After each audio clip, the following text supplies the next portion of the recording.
Hey now, today we're going to take a look at Abyss from Bombix, Asmodee, and designers Bruno Cathala and Charles Chevalier. Right? Am I saying that right? Yes. I think so. I just like saying it. Abyss, well, first and foremost, let me just say this. See this cover here, which looks very, very imposing of this underwater person, and you got the name on the side of the box. There's actually 5 different covers to this game. So if this doesn't look familiar to you, it's probably because you've seen, or maybe because you've seen the other covers to the game. Each one has a different faction's face on it.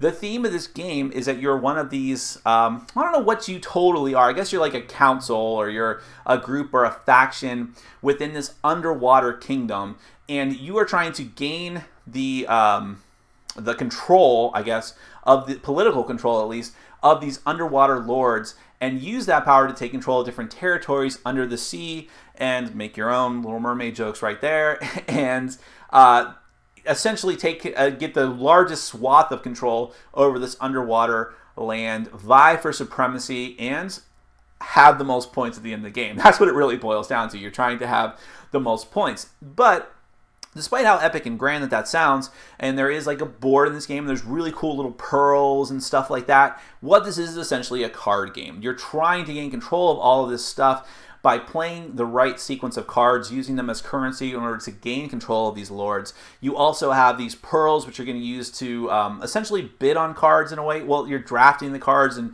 potentially having to pay for them from other people. But it's all about getting the different colors, getting the different colored cards, and using them to get these lords, getting their special abilities, getting those locations, which will give you abilities to get more points, and so on and so forth. Is this going to work for you? Did it work for me? Let's go ahead and take a look at how the game is played and look at all the glorious components that come with it, because it is a beautiful game. Then we're going to come back and I'll let you know what I think.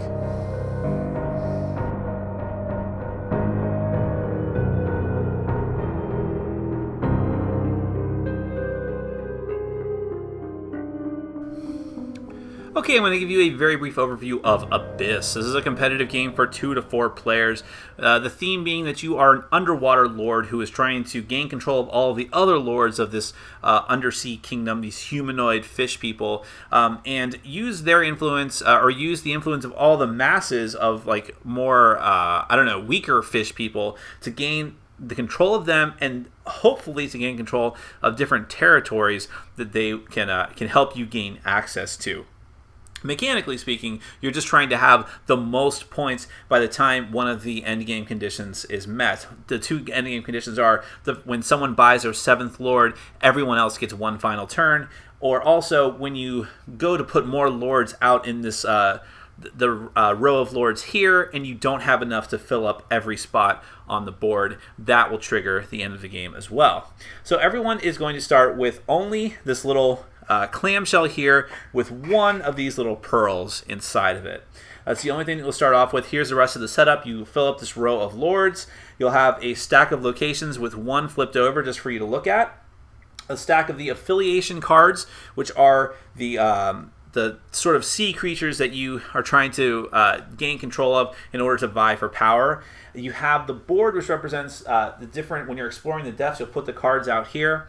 And also here is where the leftover cards will go to court, which you may have access to as well. Over here we have the monster track, which I'll explain more in depth in a minute, along with keys and monster tokens, which you're going to get for points. The ways that you get points in this game are from your lords. They all have a point value up in the top corner. The locations, which will all give you a different special effect, which will give you more points. The lowest affiliated ally of each faction, the highest affiliated ally you have of each faction in the game. There's 5 different factions and colors of this game, not just for the lords, but for the weaker sea creatures as well. I'll explain all of that.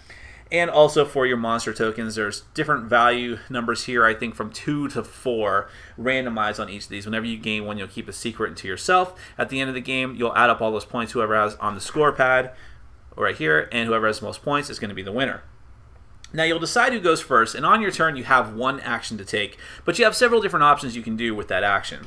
The first thing you can do is you can explore the depths. Exploring the depths means you're going to take this deck of sea creature cards, and you're just going to start flipping cards over. Now, every time that you flip one of the cards over, you need to give the other players in turn order, clockwise, starting from you, the opportunity to buy that card. That's what the pearls are for, primarily. The first time that someone wants to buy a card, if they do buy the card, whichever player does it, they give you, the player, 1 pearl. And then they get to take that card, put it into hand, and then you draw, the active player draws another card and gives the other players who have not yet bought a card an opportunity to buy it, except that now it's going to cost you 2 pearls. That means that it can end up costing a maximum of 3 pearls in a 4-player game if all 3 of the other players bought cards. But eventually, you're going to just keep flipping cards over. When people don't want them, it gets back to you, and the active player has an opportunity to take the card and stop where they are. Now, most of these cards are the sea creature cards, which are of the 5 different factions and colors. So there's purple, green, yellow, red, and blue. And they'll have a number from 1 to 5. Those numbers represent the currency you're going to use to get control of the Lord. So higher numbers are better, but sometimes you may want to take a lower number card just to have it if you need certain colors, which I'll explain in a minute. Eventually you get down to the last spot here, and if you are the active player and that's what you're stuck with, whatever the last card is here, and everyone else has had a chance to purchase and either they've already bought a card or they don't want to buy that card, you must take that card and you gain a pearl from the bank as compensation for having to take the last card, but the last card could be good as well. At that point, any other card that's left here is actually going to go down into the appropriate spot in the court. Whatever color that it is, that's where it goes down to. And I'll get back to that in a second. But there's one other kind of card that is in the Exploring the Depths deck, and that is the monster cards. The monster cards look like this. There's nothing special as far as denominations on them. And when a monster card comes up, only the active player has the chance to interact with it or pass it over just like the other cards. If the active player chooses to fight it, a win is automatic. And what it does is you're going to look over at the monster track, wherever this red token happens to be, and you gain that reward for fighting it, and the card gets discarded. So for instance, at the top of the track, there's a pearl or one of the monster victory point tokens.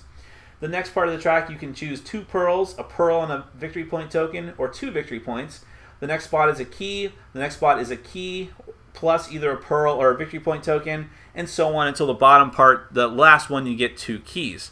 The way that this is going to end up moving down is that every time one of the players passes over one of those monsters and chooses not to attack it, the monster track moves down and the rewards get better and better and better until eventually someone's definitely going to want to take it. Now, that's all one type of action you can do on your turn.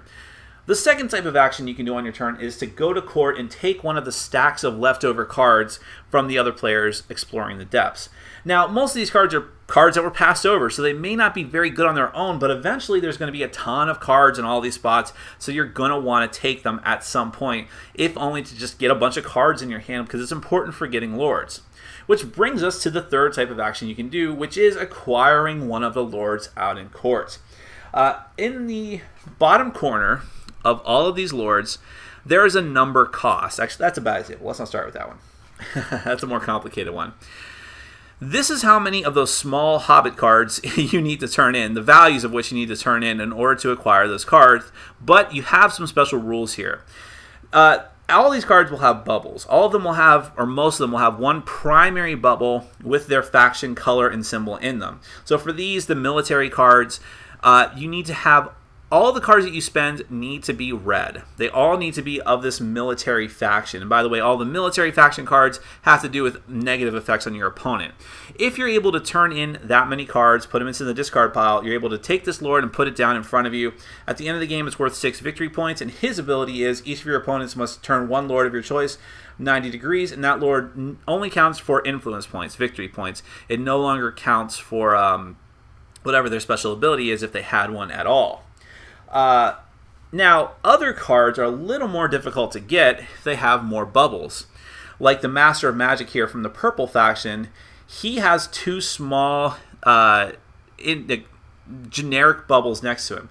What this means is that when you purchase him, you need to spend cards from exactly 3 factions, no more, no less, and one of those factions must be purple, and the sum of those cards must equal 10. If you do that, you'll gain the victory points, you'll gain the special ability, which in this case is when you recruit, affiliate the ally of your choice from among those used instead of the lowest value, and you also gain a key as well. Now, there's a lot of information there, and there's one thing I didn't touch on yet, and that is the affiliated faction, because when you choose to spend cards in order to buy one of the lords, you're going to take the lowest possible card that you play, which in this case would be one of these ones. If it's a tie, you choose the one that you want, and you're going to put it down in front of you face up. You've affiliated that card. At the end of the game, the highest ranked card of each faction that you have in front of you that's affiliated counts as victory points. So the reason why the Master of Magic is good is because you can affiliate any card you want, including a high card, instead of just the lowest one, so that means you're going to get more points at the end of the game. The other thing that we kind of touched on were the keys. And this is one of the yellow faction cards who's only good for victory points, but some of them give a lot of victory points. The keys are important for getting locations. Whenever you have 3 keys in front of you, whether it's keys on lords or from the underwater monster exploring, you have no choice. You must try to gain control, or you will gain control of a location. You can either take a location tile that is already face up, or you have to dig into the deck and draw your choice of 1, 2, 3, or 4 tiles. You make that choice first, and then you choose one from the ones that you chose, and the rest of them go face up for the other players to see. So that's the push your luck element there, is that you want to make sure that you get a tile that you want, so you want to draw more to choose from, but by doing so, you're giving your opponents better options and knowing what's out here for them to pick from.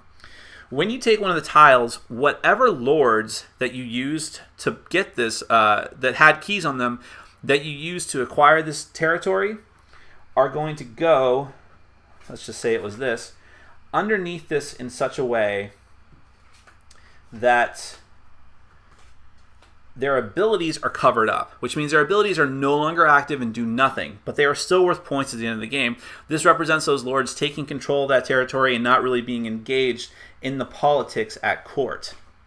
I will say that this one here that I kind of alluded to before is a special lord in that, first off, you need to spend colors of all 5 factions in order to purchase him, but he counts as 3 keys, and he alone will take control of that territory.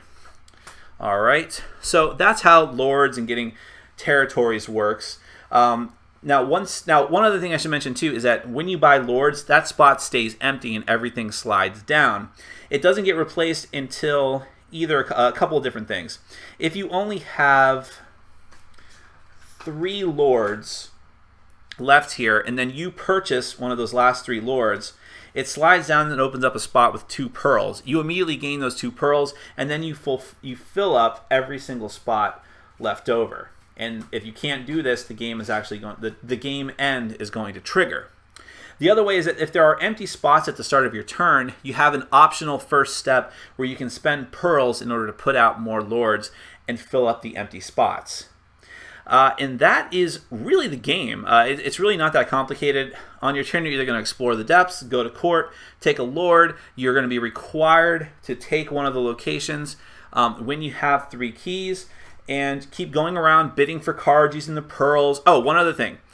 If you cannot pay the cost of one of the Lord cards with the cards that you have available, you can actually make up the difference in the cost with pearls, although you still need to make sure that you've paid the requisite number of faction cards. If it requires 3 factions, you need to spend 3 faction cards. You can just make up whatever difference in numbers from pearls. And at the end of the game, you'll add up your lords, you'll add up your locations, you'll add up your affiliated cards that you've affiliated from each of the factions, the strongest one, all of your monster tokens, and tiebreaker is whoever has the most pearls.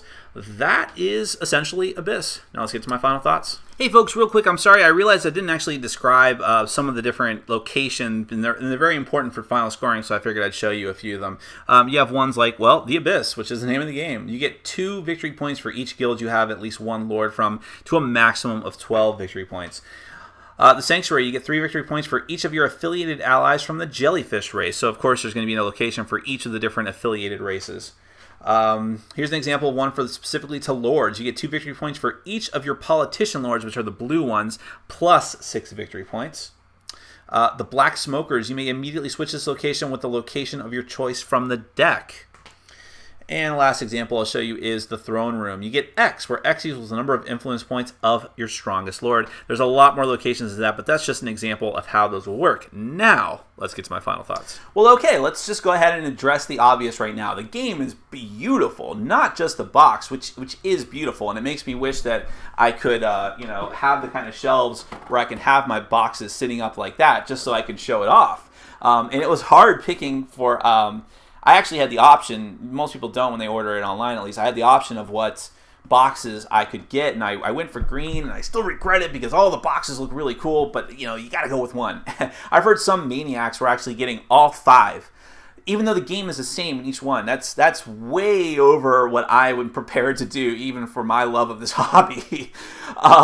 But anyways, everything inside is beautiful too. The tiles, good quality. The cards, the artwork on all the cards, and the lords are all different, and they look super cool. And you got those little pearls, which invariably you're going to have at least one person in your gaming group who is going to do the annoying thing of spinning the pearl around, but just nip that in the bud right away and you'll be fine. And try not to let them play with them too much and have them go rolling off the table. But it's kind of worth it to put up with that because it is so cool and adds a little more theme to the game. Because I would say that the game is not terribly thematic. Yeah, it looks beautiful and it's cool to think that you're trying to take control of this underwater kingdom, but that doesn't really come out very well through just kind of playing cards and doing the set collection and just using the special powers and grabbing tiles and all of that different stuff. Although it is cool that each faction is themed differently. So that plus the pearls really helps get the theme out as far as it can possibly go. And I do appreciate that. But how about the gameplay? I mentioned before, or I asked, did it work for me? Yes. This is my kind of game I'm coming to decide. I mentioned before that my favorite game is Seasons. And the reason for that is even though that also is not the most thematic game in the world, I never felt like a powerful wizard in a 3-year competition. What works for me with that is that you're doing this card play, trying to get these cool combos and trying to get the right synergy going. I hate that word. The right synergy going between your lords and your and the tiles that you grab and hoping to get the most points. And it worked in, or I'm mixing my analogies now, but the same thing that I like in Seasons of getting the powerful combos and trying to get the most points is the same feeling I get from Abyss, but just in a different way, in a unique way, which makes them both viable options to keep in my collection. Because where in Seasons, it's more about those card combos, and it's about the draft, and it's about, you have those cool chunky dice. In Abyss, it's not so much about combos, but it's about having the right lords, having the right abilities that work for you against the powers of the other characters' lords, and also how you're going to maximize your points through the tiles that you grab, and the kind of push your luck element of a few different aspects of the game, actually, like when the cards are being drawn, exploring the depths, and whether or not you want to grab a card and pay for it, knowing that you're giving the other player points, and knowing that there might be better cards if you wait, but that if you're the first one to bid for a card, then someone else, and you don't take it, someone else might, which pushes up the cost of future cards. So that's the first bit of push your luck. But then also, as far as going for tiles, when you have those 3 keys, you can draw a ton. You can draw up to like 4 tiles, but then the rest of them become available for the other players. So there's some interesting, neat elements there that make a lot of tension. While at the same time, this game is fairly simple. I think that the first time that you go through the rules, some things seem a little wonky, and there's some very particular things that you can get tripped up on very easily. For instance, the very first time that I played this game, I was taught the game by someone else, and they said that you had to have exact card counts, exact currency value to buy one of the lords. And if you read the rules, it is easy to make that mistake the way that it's worded. So it's not the best rule book in the world. But once you get through your first game, the game is very simple. It really is just laying out cards and purchasing cards and getting the right combinations. But it just works so well, especially with the presentation. I love how I mentioned this already, I love how each of the different factions of the lords have these different powers, so you do have different strategies that you can go for depending on which lords you decide to take, because there's always lots of options there, especially if you have a lot of pearls. You can get even more options by putting more lords in the row if there's room for them to have more options. So I mean, you can go for the attack lords, the military lords, which are just going to screw over your opponents more, but they're not worth a lot of points. But maybe that's okay if you're keeping your opponents from getting a lot of points. Or you can go for the merchant cast, which is going to give you a ton of pearls, which is always a good thing, not just for bidding on cards that you might need, but also because pearls can make up the difference in the cost of a lord if you really need them to. So that's not a bad thing to have. Or you can go for the magicians, who have like kind of crazy effects, like even going so far as to have an extra turn, if you're willing to pay that much for them. So I love all of these different aspects that you have to balance and things that you can go for and vie for supremacy with. And the tile thing, like I said, that push your luck element of putting out too many of them and giving your opponents more options, but knowing that you just want that one tile that's going to work so well with the lords that you have. You have all these lords with keys. If only you can get the tile that gives you bonus points for keys. You know, that's such a cool thing. I like the affiliated race aspect, where you can affiliate the lowest cost race that you purchase for a card, because that leads to some interesting decisions. Like, I don't want to overpay for a card because it can be difficult to get cards at times, but if I do overpay, then I can potentially put out an affiliated race that's going to be worth more points if I use this 3 instead of this 2 for this blue card, that kind of thing. I like that. The exploring the depths aspect, that is probably the clunkiest part of the game. And every time I've played this game with new people, teaching it to them, or when I learned for myself the first time, everyone explores the depths the first time around, and just flipping over the cards and saying, do you want it? Do you want it? Do you want it? No, it feels very clunky at first, but it gets easier and faster as you go, especially when you can just kind of guess, okay, no one's going to bid this many pearls for a 1, until that one time where you're just trying to get as many colors as possible, which has happened. But that gets easier over time. That's just a time thing. I like the aspect of the monsters. That's the other little bit of push your luck here. I could take points right now. I'll just take that point tile. But if I wait, how many monsters are left in the deck? Because I might be able to get keys if I wait long enough. That's a cool thing too, and it's all about getting those keys as far as I'm concerned. That's the coolest aspect. I think it's possible you could win the game without going for tiles too much. No. I'm not going to say that. You need to have at least one tile, I think. But you can go for like the yellow race, which just gives you a ton of points, and not delve into the tiles too much. But I think that's where most of the excitement of the game comes from, at least for me. So does it seem like I like this game? I love this game. It's really, really great. This is top 10 of the year material for me, because I think that it is relatively simple, but it's smooth and it just works. And to me, it's exciting. And there's a nice tension here. And every game of this I've played, the points have been tight. I've had games where the winner was determined by just a few points, where the top 3 players' scores were within 4 points of each other total. Like, one of the games was like, like 78, 76, 74. I love that. It could have been anyone's game, but you have to play. I mean, you have to be competitive. It's not just a random thing. You have to be good, and you have to be working the whole time. I love that feeling. I am really into this type of card game. It works very well for me. And on top of that, you have beautiful components, beautiful artwork. It helps sell the theme as much as possible, and it just works. I really can't recommend this game highly enough, and I think with more plays, it's going to really soar to the top of my list of my favorite games, not just for the year, but of all time. That is Abyss from Bombix and Asmodee. Huge thumbs up from me. My name is Nick. This has been Board Game Brawl, and I'm reminding you to get out there and game every day in every way. Take care.